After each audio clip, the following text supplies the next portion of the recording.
Hello students, welcome to my channel. My name is Arjun Astor. Once again, warm welcome and good morning students. Let's see. यार हम लोगों ने plane का first part discuss कर चुके थे, ठीक है ना।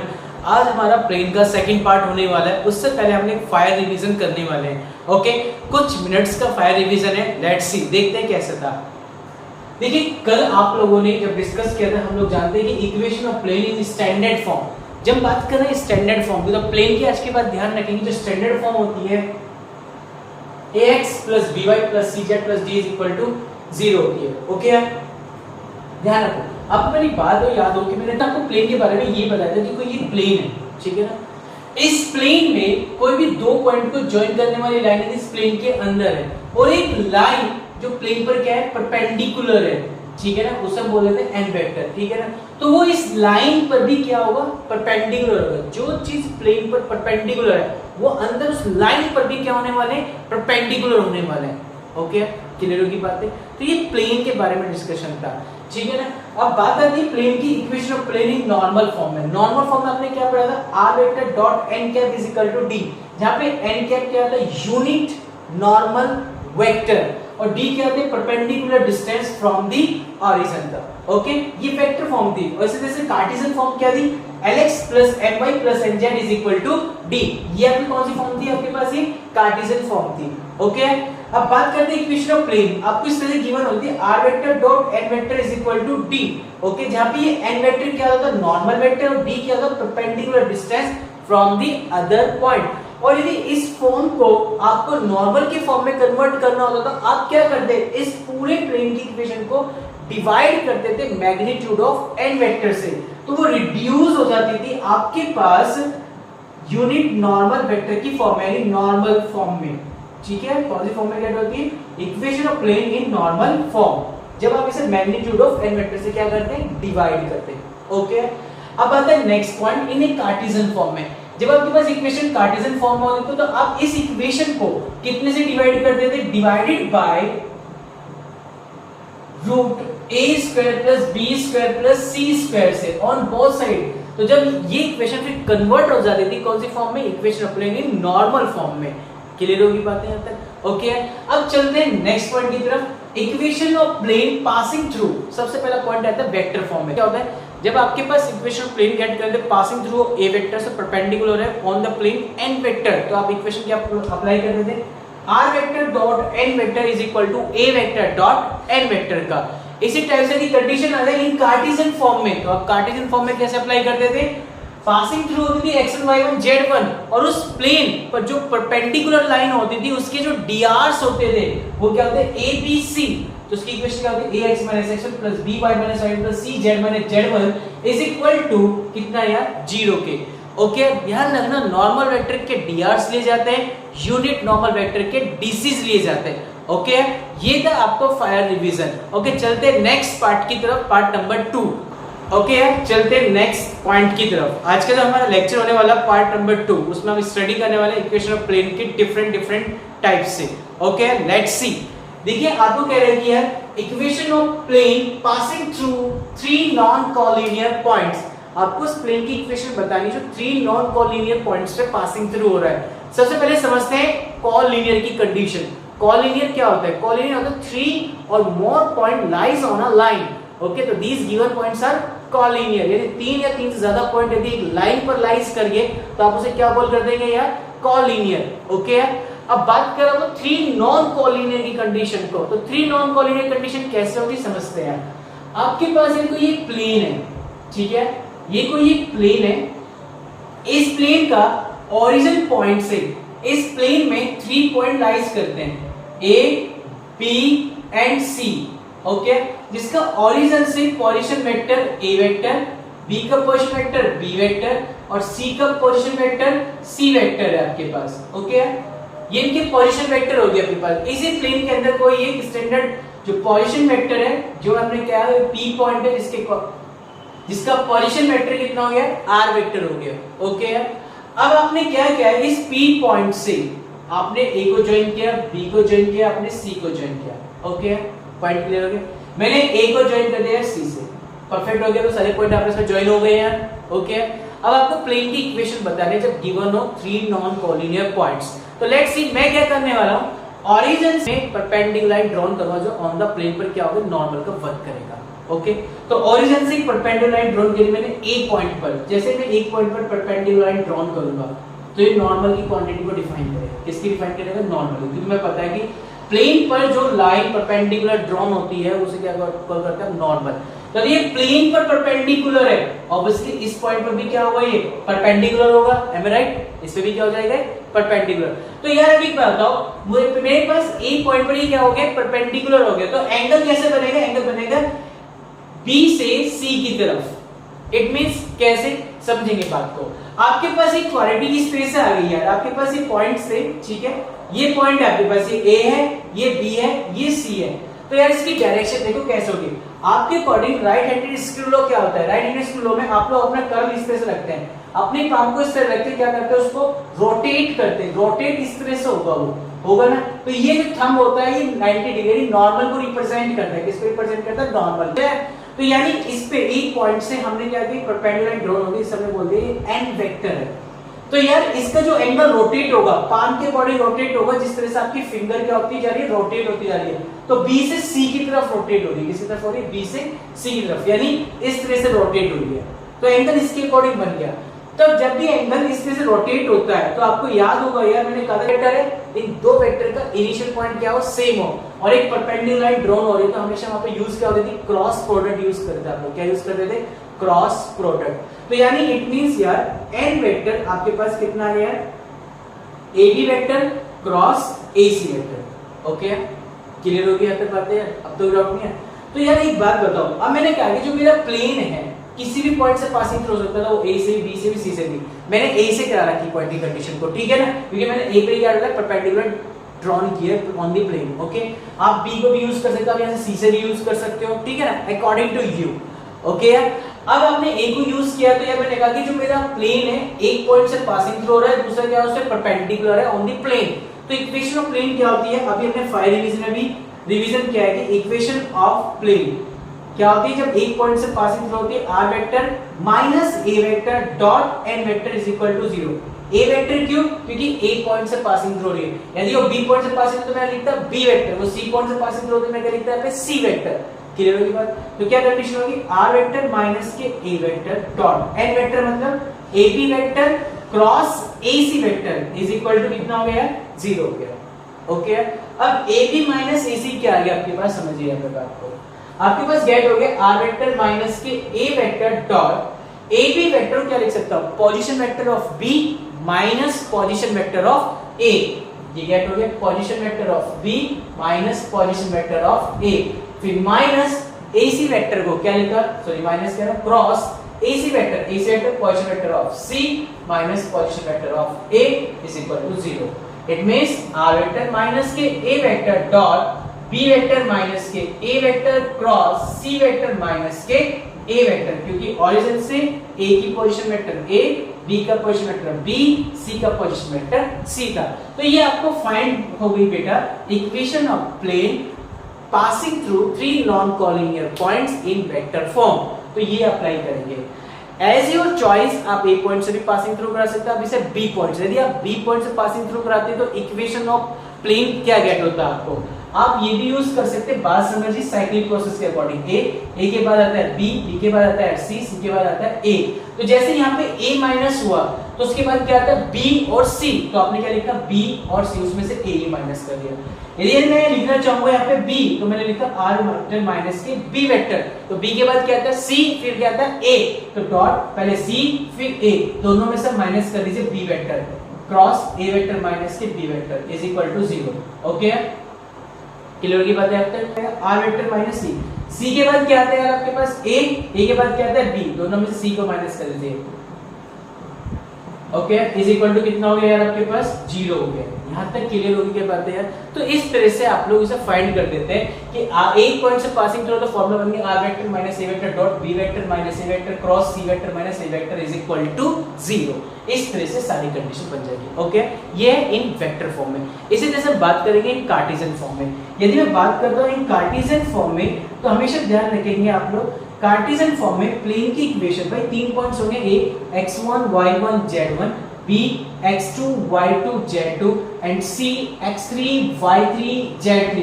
तो इक्वेशन ऑफ प्लेन होगी x - x1 y - y1 z - z1 x2 - x1 y2 - y1 z2 - z1 x3 - x1 y3 - y1 z3 - z1 का whole determinant is equal to 0। तो इस तरह से हम लोग इक्वेशन फाइंड करेंगे प्लेन की इन कार्टेशियन फॉर्म में। यार क्लियर होगी बातें? यहाँ पे चाहे आप x1 y1 z1 यूज कर सकते हैं, यहाँ पे x2 y2 z2 की यूज कर सकते हैं, आप यहाँ पर x3 y3 z3 भी यूज कर सकते हैं, और उसी यहाँ पे आपकी ये वाली नीचे वाली कंडीशन भी क्या हो जाएंगी, चेंज हो जाएंगी। ओके है, क्लियर होगी बातें? यहाँ तक pause the video and click the screenshot. Okay चलते हैं नेक्स्ट कॉन्सेप्ट की तरफ। उससे पहले आप एक चीज ध्यान रखेंगे नोट में, जब आपको प्लेन की इक्वेशन फाइंड करनी हो पासिंग थ्रू हो रहा है यदि वो 3 नॉन कोलिनियर पॉइंट्स के लिए, तो सबसे पहले आपको पहले ये बताने होंगे कि given these points are collinear है या नॉन कोलिनियर है। आप नॉन कोलिनियर चेक करने के लिए x1 y1 z1 x2 y2 z2 x3 y3 z3 का whole determinant does not equal to 0 होना चाहिए। यदि वो डज नॉट इक्वल टू क्या आ जाता है 0, तो उसे आप कॉल करेंगे यार non collinear. These given points are non collinear. Okay, तभी आप इक्वेशन ऑफ प्लेन फाइंड कर पाएंगे। ओके, अब बात करते हैं इसी टाइप का एक एग्जांपल को लेकर। उसे लिखो find the vector equations of the plane passing through the point this. अब उसने 3 पॉइंट्स दे दिए, कह रहा कि मेरा जो प्लेन है वो 3 पॉइंटों से पासिंग थ्रू हो रहा है। तो सबसे पहले हम ये लोग ये चेक करने वाले हैं कि given these points are collinear है या नॉन कोलिनियर है। तो लेट्स सी समझते हैं कैसे।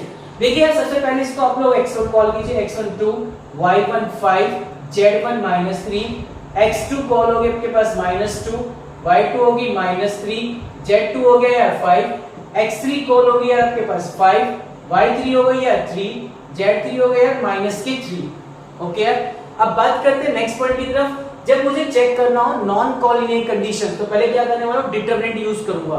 तो डिटरमिनेंट x1 y1 z1 सबकी वैल्यू पुट कर दीजिए 2 5 -3, उसके बाद -2 -3 5 5 3 -3 का होल डिटरमिनेंट एक्सपेंड कर दीजिए r1 के according 2 first row first column आएगा माइनस माइनस प्लस के 9 माइनस के 15 माइनस के 5। Okay, first row second column है माइनस माइनस प्लस के 6 माइनस के कितना है 25 प्लस सॉरी माइनस के 3 फर्स्ट रो थर्ड कॉलम है माइनस के 6।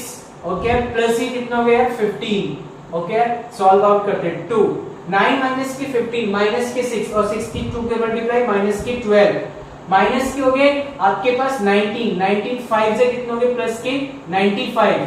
क्लियर होगी बात यहाँ पे यार, डाउट तो नहीं। नेक्स्ट पॉइंट देखिए माइनस के प्लस के हो गए 9 3 से कितना हो गए 27, तो ये आ गया आपके पास माइनस के 27 यार। ओके, अब माइनस के 12 माइनस के 27 माइनस के हो गए आपके पास 39। ठीक है, माइनस के 39, तो कैलकुलेट करें 9 5 59 हो गया 6, ये हो गया 8 8 3 कितना हो गया 5 56 डज नॉट इक्वल टू कितना आ गया 0। तो यानी गिवन दीस पॉइंट्स आर, जो आपके पॉइंट है दीस पॉइंट्स आर कैसे हैं यार भाई, नॉन कोलिनियर। यदि ये नॉन कोलिनियर है तो आपको क्या करना होगा अभी से यार, इक्वेशन ऑफ प्लेन फाइंड करनी होगी, क्योंकि आप you know that very well equation of plane passing through 3 non collinear points. आपको बताना है इसे वेक्टर की फॉर्म में। कौन सी फॉर्म में बतानी है, वेक्टर की फॉर्म में। तो वेक्टर की फॉर्म में क्या करने वाला हूं मैं, r वेक्टर माइनस के a वेक्टर, जब आपको इक्वेशन ऑफ प्लेन फाइंड करनी हो। ठीक है, r vector minus a vector dot b vector minus के a vector cross c vector minus के a vector is equal to 0। ये अप्लाई करेंगे। तो सबसे पहले वाले पॉइंट की सभी पॉइंटों के पोजीशन लिख लीजिए। क्या लिख लीजिए, पोजीशन कंडीशन लिख लीजिए। दैट मींस a वेक्टर मैंने कह दिया आपको कितना आपके पास आ गया 2i प्लस के 5j माइनस के 3k, and b vector find हो गया आपके पास माइनस के 2i माइनस के 3j प्लस के 5k, and c vector find हो गया आपके पास 5i प्लस के 3j माइनस के 3k।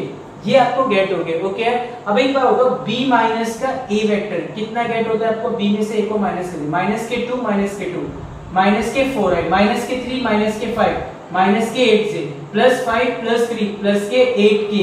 अब गेट कर लीजिए c माइनस के a वेक्टर, कितना गेट हो गया c में से a को माइनस, 5 माइनस 2 कितना हो गया 3i, 3 माइनस 5 कितना हो गया 3 माइनस 5 माइनस के 2j, माइनस 3 प्लस के 3 कितना हो गया 0k।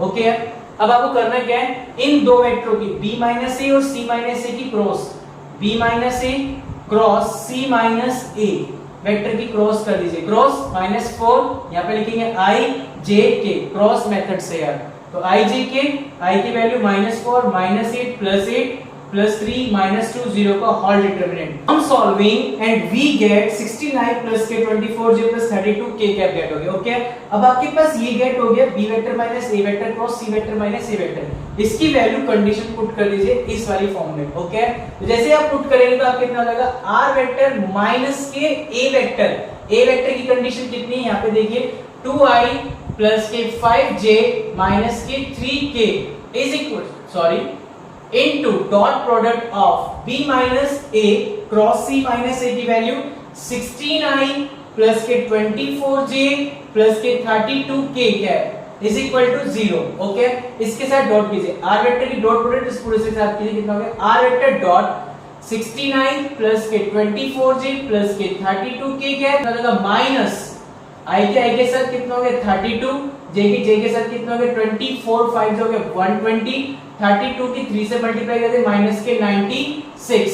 Okay, is equal to कितना हो गया 0। इसे कैलकुलेट कर लीजिए, r vector dot 16i plus के 32k cap is equal to, जब इसे कैलकुलेट करेंगे तो ये गेट कितना हो गया 56। बट ये ध्यान रखना यहाँ पे जो गेट होगा माइनस का, जब दिस साइड जाएगा तो किस चीज का हो जाएगा प्लस का, तो यहां से आपको गेट हो जाती है equations of plane passing through 3 non collinear points in vector form. तो इस तरह से फाइंड करेंगे। आपसे कार्टेशियन में ही पूछता तो आपको कार्टेशियन में क्या करना होता है, बस सिंपल सी बात है, सबसे पहले आपको यहां तक तो same as it is process करना होता है। सबसे पहले ये चेक करना होता है कि given this points are non collinear या कॉलिनियर। ओके, उसके बाद आपको क्या करना होता है, आपको पता है formula x - x1 y - y1 z - z1, फिर x2 - x1 y2 - y1 z2 - z1 x3 - x1 y3 - y1 z3 - z1 का whole determinant is equal to 0। सीधा एक्सपेंड कर देते हैं, फाइंड कर लेते हैं आप equation of plane in cartesian form में।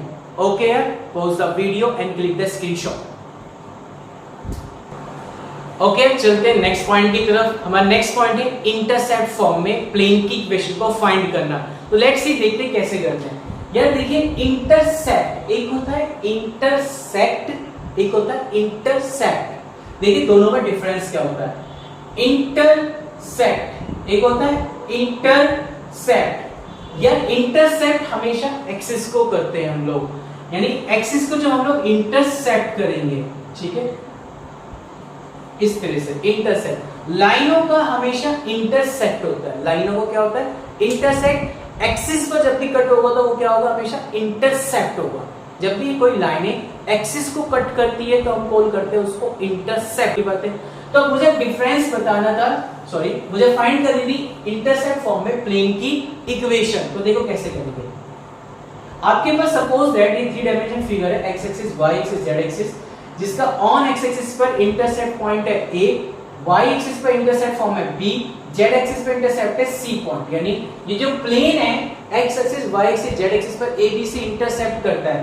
तो इस पॉइंट की कोऑर्डिनेट कितने होंगे आपके पास a, 0, 0। इस पॉइंट के कोऑर्डिनेट कितने होंगे 0, b, 0। इस पॉइंट के कोऑर्डिनेट कितने होंगे आपके पास c, 0, 0, c। ओके, तो ये आपके पास प्लेन के जो x axis y axis z axis पे क्या कर रहे हैं इंटरसेप्ट कर। तो इक्वेशन ऑफ प्लेन क्या होती है, ध्यान रखना यार, equations of plane x upon a plus y upon b plus z upon c is equal to 1, where a जो है आपके पास intercept on x axis and b क्या है आपके पास intercept on y axis and c क्या है इंटरसेप्ट ऑन z एक्सिस। तो ये आपके पास इंटरसेप्ट फॉर्म होगी। ओके, तो इस तरह से आप इक्वेशन ऑफ प्लेन फाइंड करेंगे इन इंटरसेप्ट फॉर्म में। एक एग्जांपल की भी आप समझते हैं। लेट्स सी, चलते हैं नेक्स्ट एग्जांपल की तरफ। एग्जांपल समझते हैं क्या है यार इसका। because we have find the equations of plane with intercept 2, 3 and 4 on the x axis, y axis and z axis. मुझे उस प्लेन की इक्वेशन बताइए जिसके इंटरसेप्ट दे दिए on x axis, y axis and z axis से 2, 3 and 4 intercept कर रहे हैं. ओके, तो you know that very well equations of plane in intercept form x upon a plus y upon b plus z upon c is equal to 1. x axis पर intercept it means a 2, y axis पर intercept it means b 3 and z axis पे intercept it means for c is equal to 1. इस पूरे का LCM calculate कर लीजिए. LCM कितना आपके पास आ गया 12, 2 6 6x, 3 4 4y, 4 3 3z is equal to 1. तो आपको गेट हो गया 6x प्लस के 4y प्लस के 3z is equal to 12, which is required equation of plane in intercept form. Okay, एक टाइप का क्वेश्चन तो आपके पास प्लेन का ये हो गया. यदि आपको क्वेश्चन में क्या गिवन करता है, यदि वो आपको गिवन कर देता है इक्वेशन ऑफ प्लेन, ठीक है, और कहता है कि इसमें मुझे बता कि x एक्सिस, y एक्सिस और z एक्सिस में कितना इंटरसेप्ट हो रहा है और उस इंटरसेप्ट के कोऑर्डिनेट भी पता.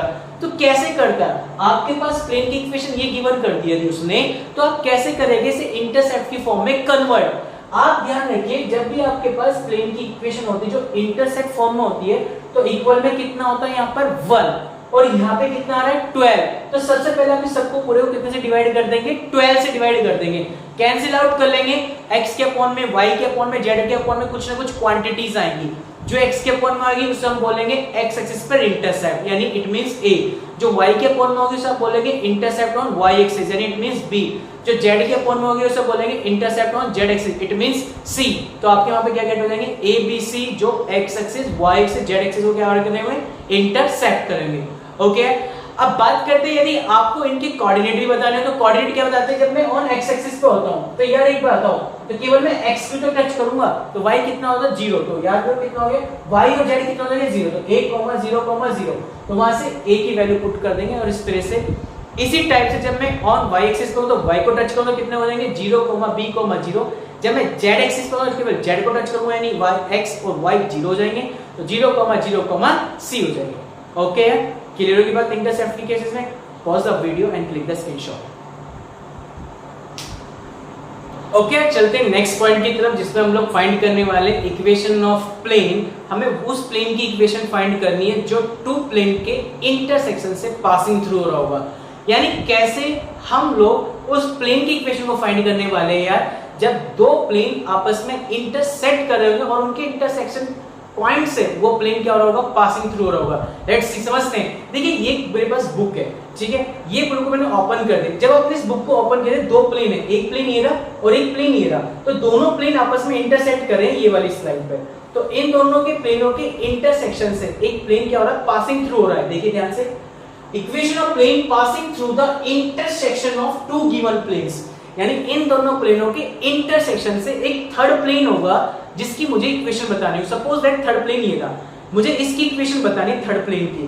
तो ये देखिए यहाँ पे ये प्लेन और ये प्लेन आपस में क्या कर रहे हैं, इंटरसेक्ट. तो मुझे इस थर्ड प्लेन की क्या बतानी है, इक्वेशन बतानी है. तो मैं कैसे बताऊंगा, समझो पहले बात को. जब दो प्लेन आपस में इंटरसेक्ट करते हैं तो आई होप आपको दिख रही होगी स्ट्रेट लाइन जहाँ पे मेरा मार्कर यूज होता है. ये क्या होती है, स्ट्रेट लाइन. तो ध्यान रखेंगे आज के बाद जब भी दो प्लेन आपस में इंटरसेक्ट करेंगे तो वहां पर क्या गेट हो जाएगी, एक आपको लाइन ड्रॉ होती है. वहां पे क्या ड्रॉ होती है, लाइन ड्रॉ होती है. ठीक है ना, उस लाइन से मैं क्या कर रहा है, प्लेन पासिंग थ्रू हो रहा है, उस मुझे प्लेन की क्या बतानी है, इक्वेशन बतानी है. तो लेट्स सी समझते हैं कैसे बताएंगे. तो देखिए यार आपके पास ये कोई दो प्लेन है, ठीक है. इन प्लेन से मेरा एक प्लेन क्या हो रहा है, पासिंग थ्रू हो रहा है यार. ये कोई मेरे पास थर्ड प्लेन है, ठीक है ना. ध्यान रखना ज्यादातर में प्लेन को हम लोग π1 π2 से रिप्रेजेंट करते हैं. π1 प्लेन और ये होता है यार π2 प्लेन और ये होगा आपके पास π3 प्लेन. तो मुझे π3 प्लेन की इक्वेशन बतानी है. देखिए यार आपके पास π1 प्लेन की इक्वेशन होगी, प्लेन की equation r vector dot n1 vector is equal to d1 and π2 plane की equation r vector dot n2 vector is equal to d2. जब आपको π3 प्लेन की इक्वेशन बतानी है तो आप कैसे बताएंगे, r vector dot n1 vector plus lambda of n2 vector is equal to d1 plus lambda of d2. तो आप इस तरह से उस प्लेन की इक्वेशन फाइंड कर लेंगे यार. ठीक है ना। तो इक्वेशन ऑफ प्लेन कैसे फाइंड होगी, पाई 3 प्लेन की r vector dot n1 vector plus lambda of n2 vector is equal to d1 plus lambda of d2। Clear है यहाँ पे बातें। ये इन वेक्टर फॉर्म में, कौन सी फॉर्म में आ गई यार, ये वेक्टर फॉर्म में। यदि आपको इसी प्लेन की इक्वेशन किसमें चाहिए, कार्टेशियन फॉर्म, इन कार्टेशियन फॉर्म में, कार्टेशियन फॉर्म में हम लोग प्लेन की इक्वेशन को डिफाइन करते हैं। याद कीजिए pi one plane a1x plus b1y plus c1z is equal to d1 and pi two plane की equation a2x plus b2y plus c2z is equal to d2।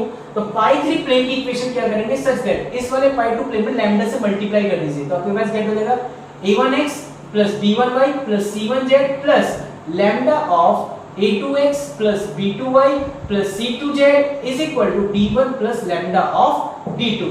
तो इस तरह से आप लोग पाई 3 प्लेन की इक्वेशन फाइंड कर लेंगे। और कैसे हम लोग वेक्टर में और कार्टेशियन में लैम्डा की वैल्यू को फाइंड करके इस प्लेन की इक्वेशन को फाइंड करेंगे, ये समझेंगे हम लोग एक एग्जांपल की हेल्प से। Okay, pause the video and click the screenshot. Find the vector equation of the plane passing through the intersection of the planes this and this and the point 1, 1, 1। उसने कहा मुझे उस प्लेन की equation बता जो दो प्लेनों के इंटरसेक्शन से पासिंग थ्रू हो रहा हो, और इस पॉइंट, ये जो पॉइंट है उस प्लेन के अंदर क्या कर रहा हूं, लाइज कर रहा हूं। तो उस प्लेन की इक्वेशन बतानी मुझे।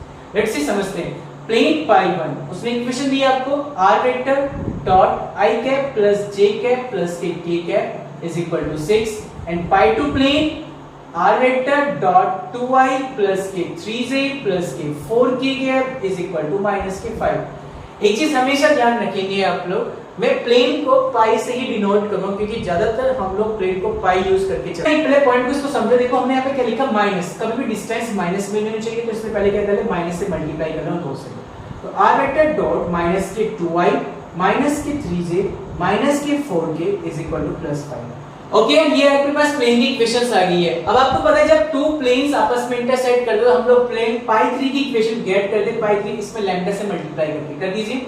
r vector dot n1 vector यानी i cap plus j cap plus k cap plus lambda of n2 vector यानी माइनस के 2y माइनस के 3j माइनस के 4k cap is equal to d1 plus के d2 lambda of d2।